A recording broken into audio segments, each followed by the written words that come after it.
My name is Dr. Jane Goodfellow. I am an Associate Professor at Leicester Medical School in Medical Education. And I just wanted to take 10-15 minutes just to give you a bit of an introduction into reflection. I think sometimes when we hear about reflection, it can sound a bit scary. It's sometimes quite difficult to do because we have to be really honest with ourselves. So I hope by going through this and introducing you to reflection helps just to make that process a little bit easier. Because if you want to go on to become a good doctor or a good healthcare professional, it's a really important skill that you need to be able to master. So in this kind of mini lecture, we will have a think about what reflection is, why we should reflect, how we can do that. There are different ways that you can do that. And we'll also have a think about a reflective diary and why keeping one can be quite useful. So let's have a think first about what reflection is. And reflection really is thinking. And people do their thinking in all different sorts of ways. And you need to have a think about, for you, how does your mind work and at what point do you kind of think about things? Do you do it when you're walking the dog? Do you do it when you're having a shower? When you're on your commute to school or to work, for example? So think about when you do your thinking and when those ideas come to you and when that inspiration strikes. And how do you make sense of your day and get things straight in your mind? And what are you doing when those happen? Because all those kind of things are reflecting. So as you're thinking, you're mulling over what's happened, you're trying to make sense of the day, make sense of what's happened, how you've spoken to people, how you've interacted with people, what's happened. And all of those types of things are reflections. So you might think or reflect on different events that happen with friends or family, or it might be whilst you're at school and whilst you're at work. And for different people, we do different things to help us to think. Sometimes we need some time on our own to give us some peace and quiet or headspace. Sometimes we might want to be listening to music. Sometimes we might be meeting up with friends or family members and talking things through. Sometimes it might be doing activities like walking the dog or exercise. It might be whilst you're on your commute. Some people keep a diary and they write and reflect as they keep their diary. So all these different things that you do to help you to think are things that you can do to help you to reflect, because reflection is just trying to make sense of your thinking and thinking about how you can then use that newfound insight in order to perhaps change and develop a little bit. And that's kind of why we reflect. We reflect to try and grow and to try and develop. So we might reflect to make sense of something that might be happening at work or at school, or perhaps something about ourselves. We've maybe got a bit more insight. Perhaps we were in an argument with a friend and we realised we actually did lose our temper a bit quicker than we wanted to. And so you might think about what you could do to try and stop yourself from losing your temper or keeping calm as we're having conversations. We might grow and develop by deciding about what we might do at work. Perhaps there's a problem at work, we might need to make a plan about something, try and come up with a solution. Reflection can help us to do all these different things. It might help to make things at work or at school better. And we reflect to become a better healthcare professional.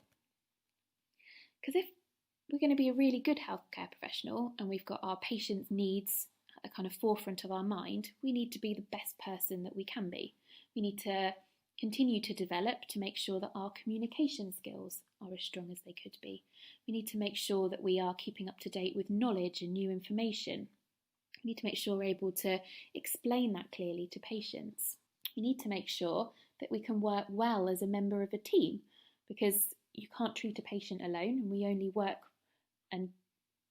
as good healthcare professionals as part of a multidisciplinary team.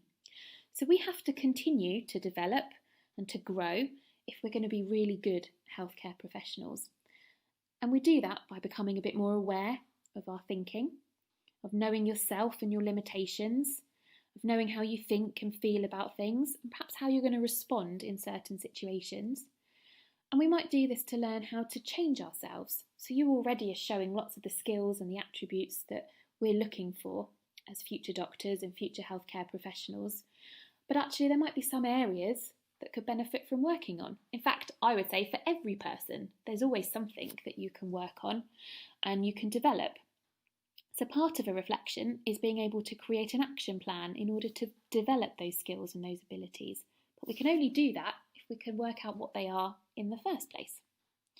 So if you want to be a really good healthcare professional, you have to be able to reflect, because you have to be able to develop and change and grow. And these are skills that are really, really tricky. And the more you practice and the earlier you start practicing them, the easier it is to reflect and the better healthcare professional you will become. And now is the time to start practicing them. So how can we reflect? Well, you need to give yourself time to think and to process new experiences and new information. And so for some people, they might come out of, perhaps you had a conversation with someone at work and they can straight away think, oh God, do you know what? I shouldn't have said it like that. I should have said something different. For other people, it might be a day or two or that time before they're able to think about that. Or they might need to have conversations with a few family members or a few friends to help them process that information. And that's absolutely fine. Everybody thinks and reflects in different ways. And so as we reflect, we need to ask ourselves questions to probe a little deeper, to try and understand how you were feeling when something happened and why you were feeling like that, and perhaps what you might be able to do next time. And it can be really useful to write down our reflections, because we can look back and we can see how far we've come, but it also helps us to organise and to structure our thoughts. And once we can see what's happened and how we responded, that makes it a bit easier then to try and come up with ways that we might be able to do things a bit differently next time. For some people, they can sit down and just write all of that. I've never been one of those people. And sometimes it can be much easier to kind of do it out loud first before you try and write those reflections down. And so that might be through having a conversation with a friend or a family member. Maybe they can ask you some questions and probe a little deeper. Or sometimes you could just do it yourself and record a memo on your phone. And I always reflect a bit better when I talk about something than when I have to just sit and write things. And there are lots and lots of different tools available. This is one of the ones I like the best. So it was done by Rolf et al. That means just and others. So there was a group of them that developed this. And the first thing you ask is what happened. So you say, what was the situation? What happened? What were you doing? What were others doing? So you sort of slightly describe the situation, and then you ask yourself, well, so what?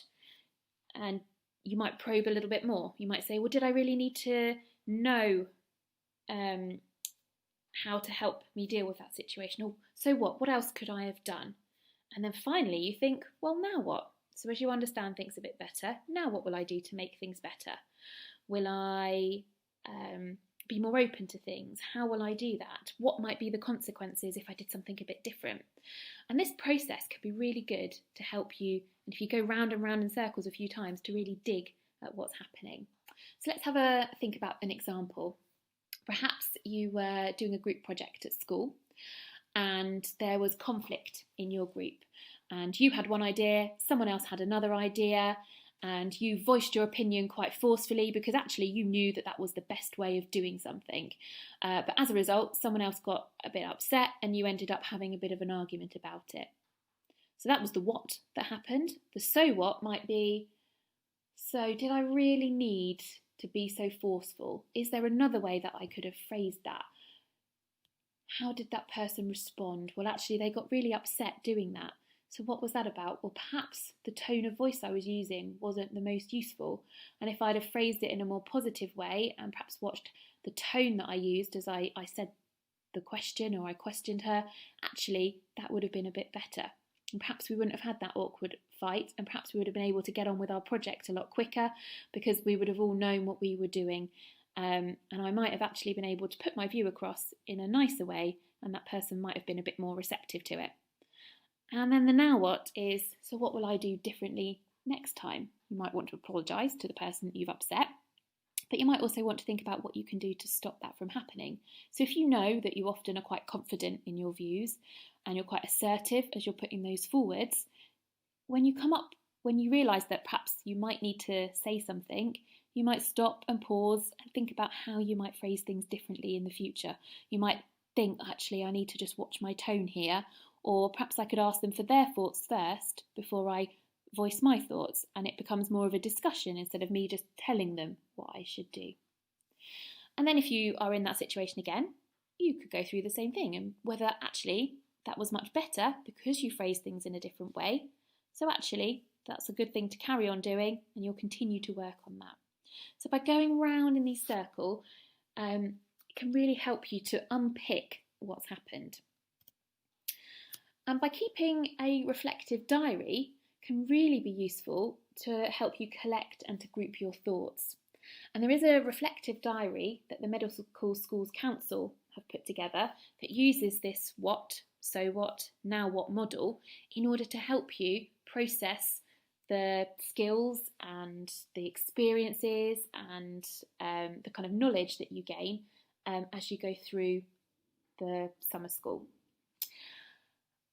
So I would say have a look at that, read through it. There are lots of amazing tips and tricks in there about reflection, and it can be a really useful process to help you get the most out of what you're studying now throughout the summer school, but actually as you prepare to fill out your UCAS form and as you prepare to write your personal statement.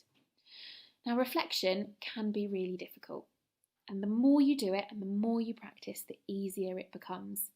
So even if at first it becomes quite tricky and you get a bit stuck as you try and write your reflection, the more you practice and the more you persevere, the better a reflector you'll become and the easier it will become. So I hope this has been quite useful. Have a look at the reflective diary. It's a really good way of helping you to kind of consolidate all of your thinking and all of your thoughts, and to help you to get the most out of the medical school process, the summer school process. And practice, practice, practice. Have a go at trying to reflect every day as you go through the summer school, and perhaps every week or two as you're going through the rest of your next school year. I hope this is useful, and